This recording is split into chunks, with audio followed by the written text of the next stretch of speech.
Hey friends, back again with another one. This video is all about how you can use games in your virtual training. Let's get started. So again, we ask, why? Why do we use games? Well, I like games because you can engage your learners in a social and competitive manner that's going to heighten their attention, it's going to sustain their focus, and most importantly, it's going to drive action. Okay, so why do I like games? You know, one of those misconceptions that we have about virtual training that many people have said is that it lacks this social element, where here's how you can bring back the social element beyond discussion boards and chats. Games are the way to go. Also, they're just fun. They're good old-fashioned fun. Okay, so the first type of game that I really love to use are online games.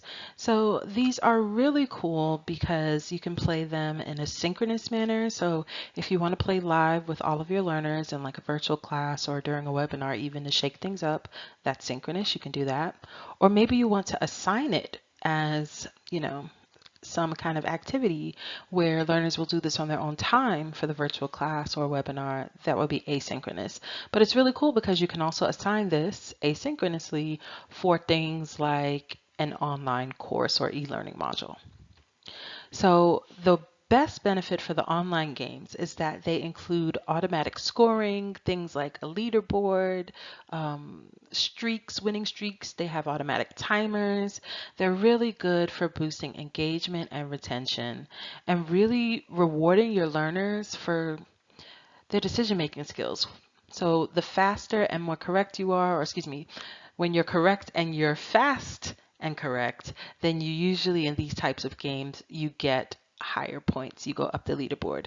They can be played individually or they can be played in teams. So the one that I like to use is going to be called Quizzes, and I'm going to show you how this works in a second.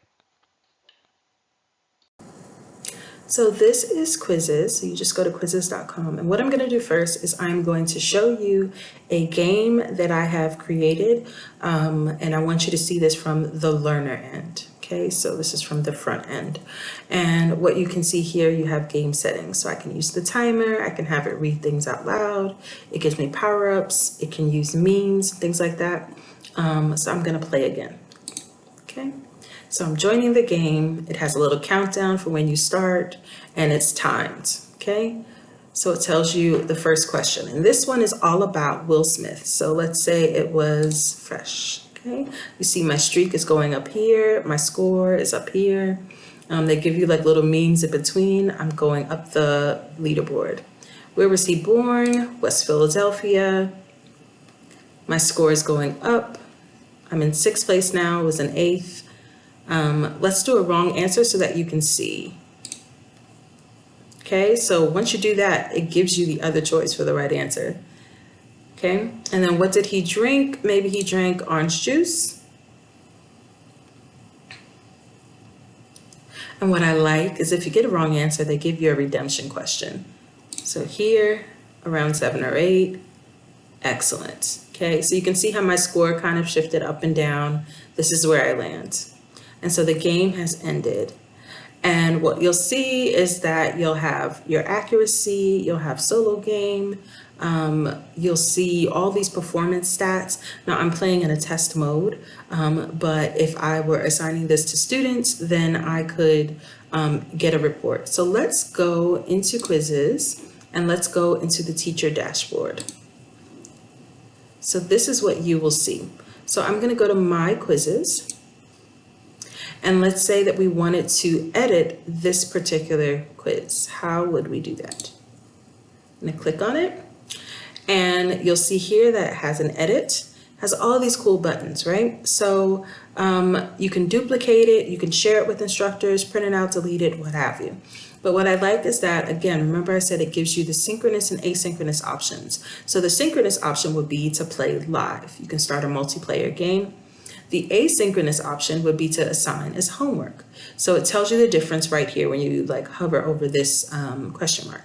Play live, players learn at the same time. They review the results with their instructor, and even the remote participants can join in as well. So let's say for whatever reason you're doing your virtual class or your webinar and you want your students to play, that's awesome because they don't need to be in the same virtual class space. They can be at home. You can tell them, okay, at this time, if you can't tune in, then maybe you just tune in for the whole one, then at least do the quiz or something like that. You can also assign it, and so that's the better option. If someone cannot attend your virtual class in a live setting or your live webinar, then you can assign it as an assignment. And so you'll set a deadline, and then the learners will have to complete that according to your deadline. In either case, all of your learners are going to see the questions and the answers and the leaderboards and all that stuff on their own device. So I really like this because it doesn't require you as the instructor to share your screen so they have to see the questions, and then no, it's all there on their own device. So they can use their laptop, their tablet, their mobile. Okay, you could also have students practice it and do solo practice. The difference between these two is that when you do solo practice, the links don't expire and there are no reports sent to the teacher. On the other hand, when you do a play live or assign, there's a report sent to the teacher. So let's go ahead, without further ado, let's edit some of the questions so you can see. And when you're adding a question, you have options. So I've scrolled down to the bottom and you have multiple choice, you have checkbox, you have fill in the blank, you have poll, and you have open-ended. So you have all these options, and with each question, you can set what is the correct answer. Okay, so let's say I edit this, and this gives you a preview of how it looks for your users, for your learners. And you type in your answers, you type in your questions, and then you just click which one is the correct answer. When it comes to the timing, I've set it up for 10 seconds because I wanted it to be a really fast-paced game, also because it was a demo. Now, if I were doing this in a virtual class or in a webinar, I might give people 20 seconds. You know your students best, your learners best, so according to their reading fluency in English or anything like that, you may want to adjust the timing. Also, keep in mind that they need time to read the question. So if your question is really long, the text, then what you're going to have to do is give them more time to answer. You can also add a math equation for your writing your question. You can even add image or audio. So that's really cool. All right, so I'm going to cancel out of this, and that'll do it for quizzes. Now, one of the things that I really like to do whenever I do virtual training is to play games via PowerPoint. And I like this because they are best used in situations where you're doing a synchronous type of virtual training. So it might be best to use this in a place like a virtual class, for example. And I love PowerPoint games because just like those quizzes that I showed you before, these are really great at reviewing your learners' knowledge so you can use them to assess. You can use them to help your learners to practice their skills, but most importantly, to help them build their team building skills. And before you think that you need to be all fancy with it, you don't. So you can get PowerPoint games as templates for free online. One of the games that I like is Jeopardy! Another one is Family Feud. I also like Who Wants to Be a Millionaire? So one of my favorite games to play on PowerPoint is Who Wants to Be a Millionaire? The reason why I like this is because it's pretty familiar to most of my users and to myself, and it's lots of fun. Okay, so I downloaded this template, this PowerPoint template from rusnetcreative.com. Okay, rusnetcreative.com has several templates of PowerPoint games that you can use. And one thing that I like about them is that they're smooth and they're Creative Commons licensed. So you can use them as long as you're not trying to profit off of them. Okay, so how do we use this particular one? I'm going to give you a quick demo. So first things first, what you want to do when you open up the template is you want to make sure that you enable macros. So if it's not already set up, I would go to Developer, Macro Security, and then make sure you go to Macro Settings, enable all macros. It's perfectly fine. Okay, then what I really like about this particular template from Rusnak is that it includes a question importer. If you can see here, import questions. So in order for us to import questions, we need to download also their Excel spreadsheet. And their Excel spreadsheet is the Who Wants to Be a Millionaire questionnaire template. import template. So there's a game 1, there's also game 2, and there are 15 questions in a game, in each game. I'm only going to do 2 questions. So what color is the result of mixing blue and red? What is 1 plus 1? In this column, you're going to enter the correct answer choice, the letter only.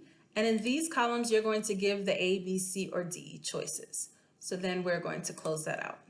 So in order to import your questions, you're going to have to go to slide number 4, hit the slideshow view, click import questions, and you would typically hit yes. Okay, when you hit yes, it's going to ask you where you can download this file from, and that's okay. I've already done this, so I'm not going to take you through that step. So I'm going to hit no.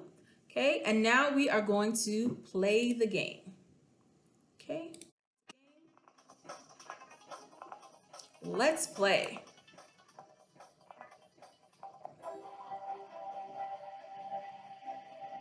So it gives you directions, gives your users directions of how to play the game.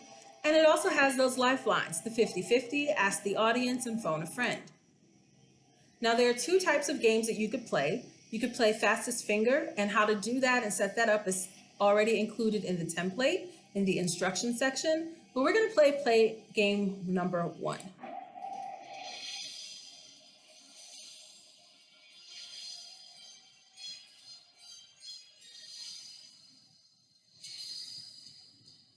And we're going to begin. Okay, so let's pretend that there was a question here. You would hit question A. Is that your final answer? You say yes. Okay, it's here. So then we continue. Let's do question number 2. So for question number 2, I know that the correct answer is B, but I want to show you how to do 50-50. So use the lifelines. Okay, so now we're looking between A and B. You can also have them ask the audience. Okay, so this is where they might have in the discussion box if you're doing a webinar or a virtual class. Or you could have them, and so they'll have that poll that'll come up, okay? This is kind of fake. But for the purposes of this demo, okay, 93% of the audience has said the answer is B, whoever this fictitious audience is, okay? Then you could also have them phone a friend. So here they can also ask verbally aloud, or they could ask via the chat box or anything like that, the people within the virtual training. And you start that timer, they have 30 seconds. I'm going to end it. And after all of that, we're still going to select the incorrect answer, which is A.